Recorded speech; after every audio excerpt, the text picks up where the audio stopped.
Hasan'a.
Peygamber Sevdalıları Marmara Koordinatörlüğü olarak 4 aylık bir zaman sürecinde ciddi çalışmalarımız oldu.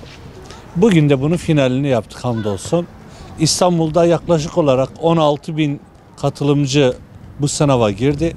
Ve İstanbul'un hemen hemen bütün ilçelerinde bu sınavımızı gerçekleştirdik. Esenyurt ilçemizde yaklaşık 2000 kişi sınava girdi.